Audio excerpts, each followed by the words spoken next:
I want to highly condemn the sentiments of the one Nyeri Governor Kahiga Mutahi about the death of Raila, as the nation is mourning. Now, Kahiga is the governor of Nyeri. He's not the spokesman of Mount Kenya. He's not, leave alone Mount Kenya, he's not speaking on behalf of the people who elected him as the Nyeri governor. Those are individual, purely individual sentiments. Hiyo ni opinion yake. Those are not collective sentiments of the people from Nyeri or the people from Mount Kenya. And now, because I know the government is trying to there is a narrative the government is trying to drive. The government is trying to create a rift between the people of Mount Kenya and our brothers and sisters from the Luo land, of which we won't allow. To our Luo brothers and sisters, we love you as Mount Kenya. We know a lot of politics have been in play, bado zitakuwa, and those are politics.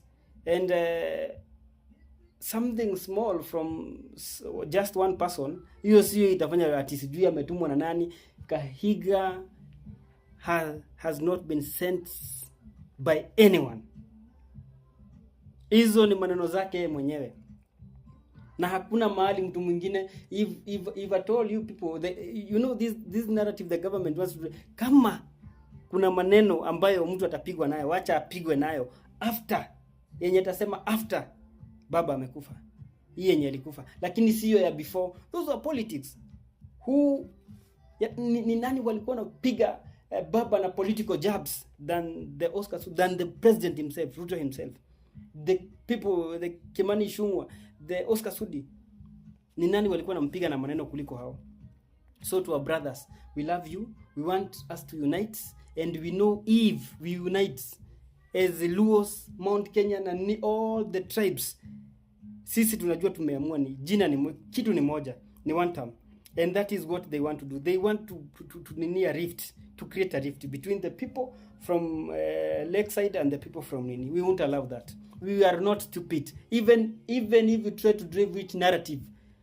Mimi napenda Waluo sana, by the way, and I don't think we would have a better Kenya without Luos. I don't. So the sentiments of Kahiga, let him take personal responsibility. Sisi we are not there. Musibebeshe mtu mzigo ya mtu mwingine, hizo ni maneno zake, alisema yeye mwenyewe. Sisi hatutaki vita na watu. Waluo ni brothers zetu na sister, na tunawapenda hivyo venye mko, na hakungekuwa na Kenya bila Wajaluo. Kwa hivyo mtu asijaribu kuambia sijui nani alitumwa, hiyo ni bullshit.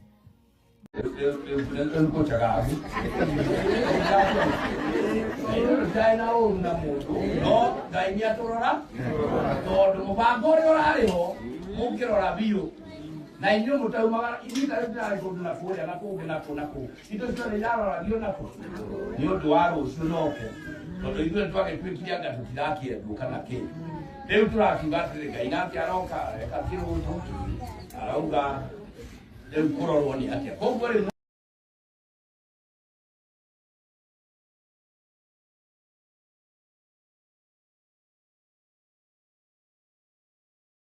batara baba ake moya tegana na ya roke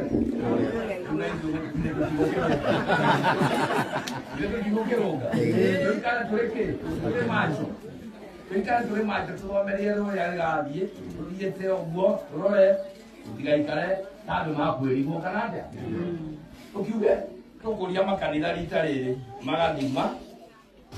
magathikiriria na makarora tondu bwana asibiwe nirari ndikwendwero ro bwana asibiwe ogwo ndikwendekera go bwana asibiwe atukero ni bwana uriku kana ndipo tondu wino nditwathio tukuga bwana asibiwe tugesibu leu tuona nani ragira kinoro no mahetia macho ni tutoririe ni bwana yupi kana ndipo leu ko walita eno bila tukigwara tuorie pe ni bwana deke na kugo itora tunyitananire nyoke turaina mathina na kamwaro